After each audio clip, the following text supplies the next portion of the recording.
So ayan, 54.2. So chine-charge ko kasi yung battery kasi pino-full charge ko. Ito 100% na to eh. Tapos yung isang nilagay ko, ito, ayan, nasa 84% pa lang. Kaya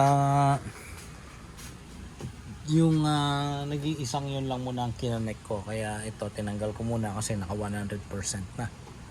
Itong dalawang set no na 48 volts. Bali dalawang 24 yan, kaya 48. So ang ginawa ko ay naka off ang time of use. Ayan, naka uncheck para mag-charge sa battery. At sinusubukan kong paganahin yung hybrid na inverter pero on grid function. At pinasok natin sa gen port. Ayan, microgrid. So 54, mag-off siya sa 51. So iset muna natin ito. Baka gumana na. So kung 54, saka siya mag-on dapat. No. Then mag-off sa 51. Okay, default setting niya yan eh. Yung frequency 61.5. So tingnan ko dito sa inverter no. Hindi nag-on yung Solis eh. So okay naman na to. May power siya, hindi lang siya operational no.